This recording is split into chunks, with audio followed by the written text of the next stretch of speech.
ಅಗೆದರೂ ಸಿಗದ ಅಸ್ಥಿಗಳು ಸಿಕ್ಕಿಲ್ಲ, ಇವತ್ತು ಕೂಡ ಸಿಕ್ಕಿಲ್ಲ. ಇದುವರೆಗೆ 2 ಅಸ್ಥಿ ಪಂಜರಗಳು ಮಾತ್ರ ಸಿಕ್ಕಿರುವಂಥದ್ದು ಪಾಯಿಂಟ್ ನಂಬರ್ 6ರಲ್ಲಿ ಮತ್ತು ಪಾಯಿಂಟ್ ನಂಬರ್ 11ರ ಸಮೀಪದಲ್ಲಿ. ಪಾಯಿಂಟ್ ನಂಬರ್ 11ರಲ್ಲಿ ಅಲ್ಲ, ಅದರ ಸಮೀಪದಲ್ಲಿ 2 ಅಸ್ಥಿಗಳು ಮಾತ್ರ, 2 ಕಳೆಬರಗಳು ಮಾತ್ರ ಸಿಕ್ಕಿದ್ದಾವೆ.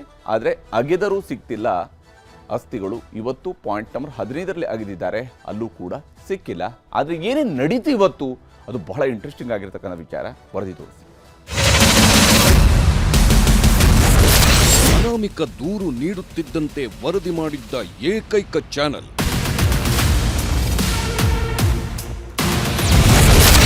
ಎಸ್ಐಟಿ ರಚನೆಗೂ ಮೊದಲೇ ಧರ್ಮಸ್ಥಳದ ಸುದ್ದಿ ಬೆನ್ನತ್ತಿದ್ದ ನ್ಯೂಸ್ 18 ಕನ್ನಡ.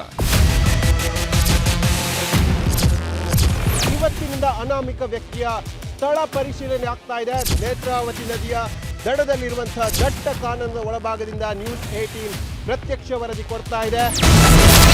ಸರ್ಕಾರ ಎಸ್ಐಟಿ ರಚಿಸಿದ್ದರೂ ವರದಿ ಮಾಡದವರ ನಡುವೆ ನಿರ್ಭೀತಿಯ ವರದಿ. ಧರ್ಮಸ್ಥಳ ಭಾಗದಲ್ಲಿ ಶವಗಳನ್ನ ಹೂತಿಟ್ಟ ಆರೋಪದ ಎಸ್ಐಟಿ ಎಂಟ್ರಿಯನ್ನ ಕೊಡಲಿದೆ. ಸತ್ಯ ಕೆದಕಲು ಎಸ್ಐಟಿ ಮುಹೂರ್ತ ಇಟ್ಟಿದೆ. ಧರ್ಮಸ್ಥಳದ ಸಾಮೂಹಿಕ ಸಮಾಧಿ ತನಿಖೆಯ ಬಗ್ಗೆ ದಾರಿ ತಪ್ಪಿಸದ ವರದಿಗಾರಿಕೆ. ವಿಶ್ವಾಸಾರ್ಹ ಸುದ್ದಿ ಅಂದ್ರೆ ನ್ಯೂಸ್ 18 ಕನ್ನಡ.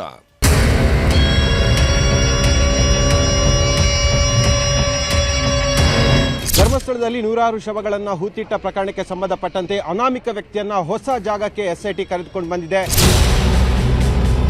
ನೇರವಾಗಿ ಗೋಂಕ್ರತಾರ್ ಅನ್ನುವಂತ ಒಂದು ಅರಣ್ಯ ಭಾಗದ ಒಳಗಡೆ ಆತ ನಾನು ಅಲ್ಲಿ ಹೂತಿದ್ದೀನಿ ಅನ್ನುವಂಥದ್ದನ್ನ ಕೂಡ ಹೇಳ್ತಾನೆ.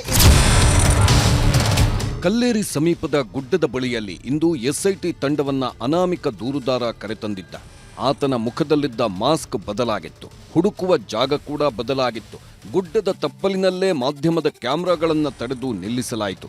ಗುಡ್ಡದ ಒಳಕ್ಕೆ ಹೋಗಿದ್ದು ಎಸ್ಐಟಿ ಅಧಿಕಾರಿಗಳು, ಕಂದಾಯ ಇಲಾಖೆ ಅಧಿಕಾರಿಗಳು, ಕಾರ್ಮಿಕರು, ಜೊತೆಗೆ ಉಪ್ಪಿನ ಮೂಟೆಗಳು.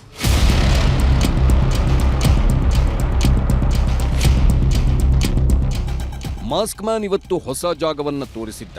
ಕಲ್ಲೇರಿ ಸಮೀಪದಲ್ಲಿ ಶಾಲಾ ಬಾಲಕಿಯೊಬ್ಬಳ ಹೆಣ ಹೂತು ಹಾಕಿದ್ದೇನೆ. ನಾನು ಹೂಳೋದಿಕ್ಕೂ ಮೊದಲೇ ಅಲ್ಲಿಗೆ ಪೊಲೀಸರು ಬಂದಿದ್ದರು. ಆಕೆಯ ಮೈಮೇಲಿನ ಗಾಯದ ಗುರುತುಗಳು ಆಕೆಯ ಮೇಲೆ ಭೀಕರ ಅತ್ಯಾಚಾರ ನಡೆದಿರುವುದಕ್ಕೆ ಸಾಕ್ಷಿಯನ್ನ ಹೇಳುತ್ತಿತ್ತು ಅಂತೆಲ್ಲ ಅನಾಮಿಕ ದೂರುದಾರ ಪೊಲೀಸರಿಗೆ ಕೊಟ್ಟಿದ್ದ ದೂರಿನಲ್ಲಿ ಉಲ್ಲೇಖ ಮಾಡಿದ್ದ. ಇದೇ ಕಾರಣಕ್ಕೆ ಇವತ್ತು ತನಿಖೆಯ ಕೇಂದ್ರ ಬಿಂದುವೇ ಬದಲಾಗಿತ್ತು. ಕಲ್ಲೇರಿಯ ಕಾಡಿನ ಕಡೆಗೆ ಎಸ್ಐಟಿ ಟೀಮ್ ಹೋಗಿತ್ತು. ಗೋಂಕ್ರತಾರ್ ಕಾಡಿನಲ್ಲಿ ಹೊಸ ಪಾಯಿಂಟ್ಗಳನ್ನು ದೂರುದಾರ ತೋರಿಸಿದ್ದ. ಆತ ತೋರಿಸಿದ್ದ ಎನ್ನಲಾಗಿರುವ 3 ಪಾಯಿಂಟ್ಗಳ ಸುತ್ತಲೂ ಎಸ್ಐಟಿ ಅಧಿಕಾರಿಗಳು ಭೂಮಿ ಅಗೆಯೋ ಕೆಲಸದಲ್ಲಿ ನಿರತರಾಗಿದ್ದಾರೆ. ಇಷ್ಟಕ್ಕೂ ಧರ್ಮಸ್ಥಳದ ಕಾಡಿನಲ್ಲಿ ನಿಗೂಢ ರಹಸ್ಯಗಳ ಬೆನ್ನತ್ತಿ ಹೊರಟಿದ್ದ ಎಸ್ಐಟಿ ಟೀಮ್ ತಾವು ಗುರುತು ಹಾಕಿದ್ದ ಪಾಯಿಂಟ್ ನಂಬರ್ 13ಅನ್ನ ಇನ್ನೂ ಅಗೆದು ನೋಡಿಲ್ಲ. ಅಲ್ಲಿ ಸಾಮೂಹಿಕ ಸಮಾಧಿ ಮಾಡಲಾಗಿದೆ ಅಂತಲೇ ಅನಾಮಿಕ ದೂರುದಾರ ಎಸ್ಐಟಿ ಮುಂದೆ ಹೇಳ್ಕೊಂಡಿದ್ದ. ಆದರೆ ಇವತ್ತು ಪಾಯಿಂಟ್ ನಂಬರ್ 13ರ ಬದಲು ಎಸ್ಐಟಿ ತಂಡ ಹೋಗಿದ್ದು ಪಾಯಿಂಟ್ ನಂಬರ್ 15ರ ಕಡೆಗೆ. ಇವತ್ತು ಸ್ಥಳ ಮಹಜರಿನ ಸಂದರ್ಭದಲ್ಲಿ ಜಯಂತ್ ಅವರು ಇರಬೇಕಾಗಿತ್ತು, ಆದರೆ ಜಯಂತ್ ಅವರು ಕೂಡ ಇಲ್ಲ. ಯಾಕೆಂದ್ರೆ ಅವರೇ ಹೇಳಿರೋ ಪ್ರಕಾರವಾಗಿ ಯಾವ ಜಾಗದಲ್ಲಿ ಹೂತು ಹಾಕಿದೆ ಅದನ್ನು ನಾನು ಸ್ಪಷ್ಟವಾಗಿ ನೋಡಿದ್ದೇನೆ ಮತ್ತು ಅದನ್ನ ಕಳೆಬರ ತೆಗೆಯೋಕೆ ಮತ್ತು ಅಲ್ಲಿ ಸ್ಥಳ ಮಹಜರು ಮಾಡೋಕೆ ನಾನು ಎಸ್ಐಟಿ ಅಧಿಕಾರಿಗಳ ಜೊತೆ ಹೋಗ್ತೇನೆ. ಎಸ್ಐಟಿ ಅಧಿಕಾರಿಗಳು ಕರೆಯನ್ನು ಕೊಟ್ಟರೆ ನಾನು ಕೂಡ ಅಲ್ಲಿ ಹೋಗ್ತೇನೆ ಅನ್ನೋದನ್ನ ಹೇಳಿರುವಂತದ್ದು. ಆದ್ರೆ ಇವತ್ತಿನ ಉತ್ಖನನ ಪ್ರಕ್ರಿಯೆಗೆ ಜಯಂತ್ ಅವರು ಬಂದಿಲ್ಲ, ಬಂದಿರುವಂತದ್ದು ಅನಾಮಿಕ ವ್ಯಕ್ತಿ. ಹಾಗಾಗಿ ಅನಾಮಿಕ ವ್ಯಕ್ತಿ ಸುಮಾರು 30ಕ್ಕೂ ಹೆಚ್ಚು ಪ್ರದೇಶಗಳನ್ನ ತಾನು ಗುರುತಿಸಬಲ್ಲೆ ಅನ್ನೋದಾಗಿ ಹೇಳಿದ್ದ. ಇದು ಆ ಭಾಗ 2ರ ನೂತನ ಸ್ಪಾಟ್, ಅಂದ್ರೆ 15ನೇ ಸ್ಪಾಟ್ ಆಗಿರ್ಬೋದೆಂಬ ಸಂಶಯ ಸದ್ಯಕ್ಕಿರುವಂತದ್ದು. ಜೊತೆಗೆ ಪಾಯಿಂಟ್ 13 ಬಿಟ್ಟು ಹೊಸ ಪಾಯಿಂಟ್ನಲ್ಲಿ ಶೋಧ ಮಾಡಲಾಗಿದೆ. ದೂರುದಾರ ಗುರುತಿಸಿದ ಪಾಯಿಂಟ್ 15ರಲ್ಲಿ ಉತ್ಖನನ ಕೆಲಸ ನಡೆದಿದೆ. ಸುಮಾರು 6 ಅಡಿ ಅಗೆದರೂ ಯಾವುದೇ ಅಸ್ಥಿಪಂಜರ ಅಥವಾ ಇನ್ನಿತರೆ ಕುರುಹುಗಳು ಸಿಕ್ಕಿಲ್ಲವಂತೆ. ಭಾರೀ ಮಳೆ ಮಧ್ಯೆಯೇ ಶೋಧ ಕಾರ್ಯ ನಡೆಸಲಾಗಿತ್ತು. ಪಾಯಿಂಟ್ 13ರ ಬದಲು ಕಲ್ಲೇರಿ ರಹಸ್ಯ ಬಯಲಿಗೆ ಮುಂದಾಗಿತ್ತು ಎಸ್ಐಟಿ. ಕಲ್ಲೇರಿಯಲ್ಲಿ ಶಾಲಾ ಬಾಲಕಿಯ ಮೃತದೇಹ ಹೂತಿರುವುದಾಗಿ ಹೇಳಿದ್ದ ದೂರುದಾರ 2010ರಲ್ಲಿ ಕಲ್ಲೇರಿಯಲ್ಲಿ ಶಾಲಾ ಬಾಲಕಿಯ ಮೃತದೇಹ ಹೂತಿದ್ದೆ ಎಂದಿದ್ದ. ಶಾಲಾ ಬಾಲಕಿಯನ್ನು ಸಮವಸ್ತ್ರದಲ್ಲೇ ಹೂತಿದ್ದೆ ಎಂದು ಹೇಳಿದ್ದ ಕಾರಣಕ್ಕೆ ಶೋಧಿಸಲು ತಯಾರಿ ನಡೆಸಿತ್ತು. ಹಾಗೆ ವಿಚಾರಣೆ ವೇಳೆ 3 ಹೊಸ ಜಾಗಗಳ ಬಗ್ಗೆ ಹೇಳಿದ್ದ ದೂರುದಾರ 3 ಹೊಸ ಜಾಗಗಳ ಪೈಕಿ ಮೊದಲನೇ ಜಾಗವನ್ನ ಇವತ್ತು ತೋರಿಸಿದ್ದಾನೆ. ಎಸ್ಐಟಿ ಕಚೇರಿಯಿಂದ ಬಿಗಿ ಭದ್ರತೆಯೊಂದಿಗೆ ಬಂದ ದೂರುದಾರ ಎಲ್ಲರನ್ನೂ ಗೋಂಕ್ರತಾರ್ ಅರಣ್ಯಕ್ಕೆ ಕರೆತಂದ. ಕಲ್ಲೇರಿಯಿಂದ 2 ಕಿಲೋಮೀಟರ್, ಬೋಳಿಯಾರ್ನಿಂದ 1 ಕಿಲೋಮೀಟರ್ ದೂರದ ಕಾಡಿನಲ್ಲಿ ಪಾಯಿಂಟ್ ಮಾಡಿದ. ಅದನ್ನೇ ಪಾಯಿಂಟ್ ನಂಬರ್ 15 ಎಂದು ಗುರುತು ಮಾಡಿ ಕೂಲಿ ಕಾರ್ಮಿಕರನ್ನ ಬಳಸಿ ಅಗೆಯಲಾಯಿತು. ನಿಗೂಢವಾಗಿ ಸಾವನ್ನಪ್ಪಿದ್ದ ಪದ್ಮಲತಾ ಮನೆಗೆ ಹೋಗೋ ದಾರಿಯಲ್ಲಿರುವ ಆ ಪಾಯಿಂಟ್ ನಂಬರ್ 15 ಇನ್ನಷ್ಟು ಕುತೂಹಲ ಕೆರಳಿಸಿತ್ತು. ಮುಖ್ಯ ರಸ್ತೆಯಿಂದ 500 ಮೀಟರ್ ದೂರದವರೆಗೆ ಕಾಡಿನೊಳಗೆ ಎಲ್ಲರನ್ನೂ ಕರೆದೊಯ್ದಿದ್ದ ದೂರುದಾರ. ಅನಾಮಿಕ ವ್ಯಕ್ತಿಯನ್ನ ಹೊಸ ಜಾಗಕ್ಕೆ ಎಸ್ಐಟಿ ಕರೆದುಕೊಂಡು ಬಂದಿದೆ. ಆ ಬೊಳಿಯಾರಿಂದ ಸುಮಾರು 1 ಕಿಲೋಮೀಟರ್ ದೂರದಲ್ಲಿರುವಂತಹ ಗೋಂಕ್ರತಾರ್ ಎಂಬ ಅರಣ್ಯ ಭಾಗಕ್ಕೆ ಕರ್ಕೊಂಡು ಹೋಗಿರುವಂತದ್ದು. ನೀವು ದೃಶ್ಯಗಳಲ್ಲಿ ಗಮನಿಸ್ತಾ ಹೋದ್ರೆ ಎಸ್ಐಟಿ ತಂಡ ಮತ್ತು ಅನಾಮಿಕ ಇಡೀ ಟೀಮ್ ಈ ಭಾಗದಲ್ಲಿ ಹೋಗಿರುವಂತದ್ದು. ಸುಮಾರು 500 ಮೀಟರ್ ದೂರದಲ್ಲಿ ಆ ಸ್ಥಳ ಮಹಜರು ಆಗುವಂತಹ ಸಾಧ್ಯತೆಗಳು ಕೂಡ ಇದೆ. ಪಾಯಿಂಟ್ 15 ಅಗೆಯಲು ಹೋಗುವಾಗಲೇ ಉಪ್ಪಿನ ಮೂಟೆಗಳನ್ನ ತೆಗೆದುಕೊಂಡು ಹೋಗಿದ್ದರು ಕೂಲಿ ಕಾರ್ಮಿಕರು. ಅಗತ್ಯ ಬಿದ್ದರೆ ಬಳಸಿಕೊಳ್ಳಲು ಹಿಟಾಚಿಗಳನ್ನೂ ತರಿಸಿದ್ರು. ಮುಖ್ಯ ರಸ್ತೆಯಲ್ಲೇ ಎಲ್ಲರನ್ನೂ ತಡೆದು 100ಕ್ಕೂ ಹೆಚ್ಚು ಪೊಲೀಸರನ್ನ ನಿಯೋಜನೆ ಮಾಡಲಾಗಿತ್ತು.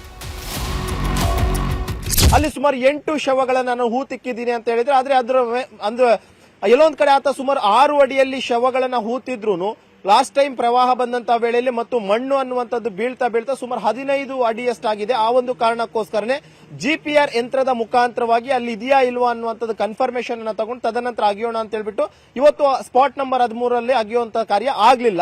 ಇದೇ ಸುರಿಯೋ ಮಳೆಯಲ್ಲೂ ಎಸ್ಐಟಿ ಸದಸ್ಯರು ಭೂಮಿ ಅಗೆದು ನೋಡಿದ್ದಾರೆ. ಸಂಜೆಯ ವೇಳೆಗೆ ಕಾರ್ಯಾಚರಣೆ ಮುಗಿಸಿ ಎಸ್ಐಟಿ ತಂಡ ಬೆಳ್ತಂಗಡಿ ಕಚೇರಿಗೆ ವಾಪಸ್ಸಾಗಿದೆ. ಎಸ್ಐಟಿ ಮೂಲಗಳ ಪ್ರಕಾರ ಪಾಯಿಂಟ್ 15ರಲ್ಲೂ ಯಾವುದೇ ಮೂಳೆಗಳು ಪತ್ತೆಯಾಗಿಲ್ಲ. ಸುಮಾರು 6 ಅಡಿಯಷ್ಟು ಮಣ್ಣು ತೆಗೆದರೂ ಯಾವುದೇ ಕಳೇಬರ ಪತ್ತೆಯಾಗಿಲ್ಲ. ಕೊನೆಗೆ ಮಹಜರು ಪ್ರಕ್ರಿಯೆ ಮುಗಿಸಿ ಎಸ್ಐಟಿ ತಂಡ ವಾಪಸ್ಸಾಗಿದೆ. ಇದರ ನಡುವೆ ಅನಾಮಿಕ ದೂರುದಾರ ಸಾಮೂಹಿಕ ಸಮಾಧಿ ಮಾಡಿದ್ದೇನೆ ಎಂದು ತೋರಿಸಿರುವ 13ನೇ ಪಾಯಿಂಟ್ನಲ್ಲಿ GPR ತಂತ್ರಜ್ಞಾನ ಬಳಸಿಕೊಳ್ಳಲು ಎಸ್ಐಟಿ ನಿರ್ಧರಿಸಿದೆ. ಪಾಯಿಂಟ್ 13ರ ಶೋಧಕ್ಕೆ GPR ತಂತ್ರಜ್ಞಾನ ಬಳಸಲು ಸಿದ್ಧತೆಗಳು ನಡೆದಿವೆ. ಬೆಂಗಳೂರಿನಿಂದ GPR ಸಿಸ್ಟಮ್ ತರಲು ಎಸ್ಐಟಿ ನಿರ್ಧರಿಸಿದೆ. ಖಾಸಗಿ ಕಂಪನಿಯಿಂದ GPR ಬಾಡಿಗೆಗೆ ಪಡೆಯಬೇಕಾಗಿದೆ. GPRಗೆ ದಿನವೊಂದಕ್ಕೆ ಲಕ್ಷಾಂತರ ರೂಪಾಯಿ ಬಾಡಿಗೆ ಚಾರ್ಜ್ ಮಾಡಲಿದೆ ಖಾಸಗಿ ಕಂಪನಿ. GPR ಬಳಕೆಗೆ ಅನುಮತಿ ಪಡೆಯಲು ಕಾದಿದ್ದಾರೆ ಎಸ್ಐಟಿ ಅಧಿಕಾರಿಗಳು. ಹೀಗೆ ಒಂದು ಕಡೆ ಎಸ್ಐಟಿ ಅವರು ದೂರುದಾರನನ್ನ ಕರೆದೊಯ್ದು ಒಂದೊಂದೇ ಪಾಯಿಂಟ್ಗಳಲ್ಲಿ ಅಗೆಯುತ್ತಿದ್ದಾರೆ. ಆತ ತೋರಿಸಿದ ಜಾಗವನ್ನೆಲ್ಲ ಮಾರ್ಕ್ ಮಾಡುತ್ತಿದ್ದಾರೆ. ಆತ ಅನುಮಾನದಿಂದ ತೋರಿಸುವ ಜಾಗದಲ್ಲೂ ಅನುಮಾನ ಪರಿಹರಿಸಿಕೊಳ್ಳಲು ಅಗೆದು ನೋಡುತ್ತಿದ್ದಾರೆ. ಇದೆಲ್ಲ ನಡೆಯುತ್ತಿರುವಾಗಲೇ ಮತ್ತೊಂದೆಡೆ ಈ ದೂರುದಾರನ ವಿಚಾರದಲ್ಲೂ ತನಿಖೆ ಸಾಗುತ್ತಿದೆ. ದೂರುದಾರನ ಹೇಳಿಕೆಗಳನ್ನು ಪರಿಶೀಲನೆ ಮಾಡಿರುವ ಎಸ್ಐಟಿ ಆತನ ಜೊತೆ ಸ್ವಚ್ಛತಾ ಕಾರ್ಮಿಕರಾಗಿ ಕೆಲಸ ಮಾಡಿದವರ ಪತ್ತೆ ಮಾಡಿದೆ. ತಮಿಳುನಾಡು ಮೂಲದ 5 ವಿಚಾರಣೆ ಮಾಡಿ ಎಲ್ಲರ ಹೇಳಿಕೆಗಳನ್ನು ದಾಖಲಿಸಿದೆ. 1995ರಿಂದ 2014ರವರೆಗೆ ದೂರುದಾರನೊಂದಿಗೆ ಕೆಲಸ ಮಾಡಿದವರ ವಿಚಾರಣೆಯಾಗಿದೆ. ಧರ್ಮಸ್ಥಳ ಗ್ರಾಮ ಪಂಚಾಯಿತಿಯಿಂದ ಪಡೆದ ದಾಖಲೆಗಳನ್ನು ಮುಂದಿಟ್ಟುಕೊಂಡು ಎಲ್ಲರ ವಿಚಾರಣೆ ಆಗಿದೆ. ಹಲವು ಆಯಾಮಗಳಲ್ಲಿ ಅನಾಮಿಕನ ಬಗ್ಗೆ ಸತ್ಯ ಶೋಧಕ್ಕಿಳಿದಿದೆ ಎಸ್ಐಟಿ.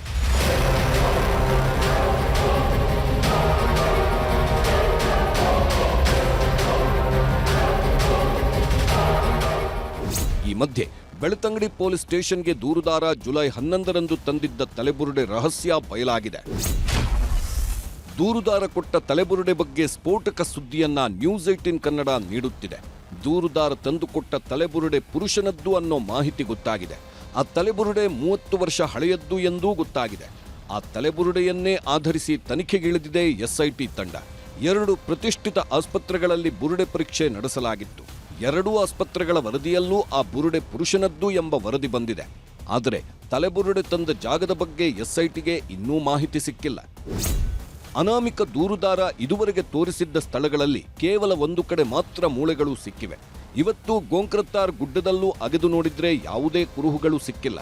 ದೂರುದಾರ 2010ರಲ್ಲಿ ತಾನು ಶಾಲಾ ಬಾಲಕಿಯ ಶವವನ್ನ ಹೂತು ಹಾಕಿದ್ದೇನೆ ಎಂದಿರುವುದು ನಿಜವೇ ಆಗಿದ್ದಲ್ಲಿ ಶವದ ಮೂಳೆಗಳಾದರೂ ಸಿಗಬೇಕು. ಹಾಗಿದ್ದರೆ ಮಾತ್ರ ದೂರುದಾರನ ದೂರಿನ ಬಗ್ಗೆ ನಂಬಿಕೆ ಬರಲು ಸಾಧ್ಯ. ಇಲ್ಲದೆ ಹೋದ್ರೆ ಎಸ್ಐಟಿಯ ತನಿಖೆ ಯಾವ ದಿಕ್ಕಿನಲ್ಲಿ ಸಾಗುತ್ತದೆ ಎಂದು ನೋಡಬೇಕಿದೆ. ಇದರ ಜೊತೆಗೆ ಪಾಯಿಂಟ್ 13ರಲ್ಲಿ ಭೂಮಿ ಅಗೆಯೋ ಕೆಲಸ ಯಾವಾಗ ಶುರುವಾಗುತ್ತದೆ ಎಂಬ ಕುತೂಹಲ ಮನೆ ಮಾಡಿದೆ. ಕಿಶನ್ ಶೆಟ್ಟಿ ಜೊತೆ ಮಂಜುನಾಥ್ ಆರ್ಯ, ನ್ಯೂಸ್ 18 ಧರ್ಮಸ್ಥಳ. ಈಗ ಪ್ರತಿನಿತ್ಯವೂ ಕೂಡ ಅಗಿತಾ ಇದ್ದಾರೆ, ಎಲ್ಲ ಕಡೆಗಳಲ್ಲಿ ಅಸ್ಥಿ ಸಿಗ್ತಾ ಇಲ್ಲ. ಹಾಗೆಂತೇಳಿ ಅಸ್ಥಿನೇ ಇಲ್ಲವಾ ಈ ಪ್ರಶ್ನೆಗೆ ಇನ್ನೂ ಉತ್ತರ ಸಿಗಬೇಕು ಅಂತಂದರೆ ಮತ್ತಷ್ಟು ಕಡೆಗಳಲ್ಲಿ ಆತ ತೋರಿಸಿದಂತಹ ಜಾಗಗಳಲ್ಲಿ ಅಗೆದು ನೋಡಬೇಕಾಗತ್ತೆ. ಅನುಮಾನವನ್ನು ಬಗೆಹರಿಸ್ಕೊಳ್ಬೇಕಾಗಿದೆ ಅಥವಾ ಅನುಮಾನವನ್ನು ದೃಢಪಡಿಸಬೇಕಾಗಿದೆ. ಇದು ಈಗ ಇರುವಂತಹ ಬಹಳ ಮುಖ್ಯವಾಗಿರುವಂತಹ ಸವಾಲು SITಯ ಮುಂದೆ. ಒಂದು ರೀತಿಯಲ್ಲಿ ಆತರ ಹೇಳಿಕೆಯೇ ಇಲ್ಲಿ ಆಧಾರ. ಆ ಹೇಳಿಕೆಯನ್ನು ಆಧರಿಸಿನೇ ತನಿಖೆ ಮುಂದುವರಿತಾ ಇದೆ. ಇದರ ನಡುವೆ ಜಯಂತ್ ಅವರು ಸಪ್ರೇಟ್ ಆಗಿ ಹೇಳಿದ್ದಾರೆ, ಇಲ್ಲ ನಾನು ನೋಡಿರುವಂತಹ ಒಂದು ಬಾಲಕಿಯನ್ನು ಹೂತು ಹಾಕಿರುವಂಥ ನೋಡಿದ್ದೀನಿ, ಆ ಸ್ಥಳವನ್ನು ತೋರಿಸಿ ಅಂತ ಹೇಳಿದ್ದಾರೆ. ಅಲ್ಲೂ ಕೂಡ SIT ಅವರು ತನಿಖೆಯನ್ನು ಮಾಡಬಹುದು ಮುಂದಿನ ಹಂತದಲ್ಲಿ.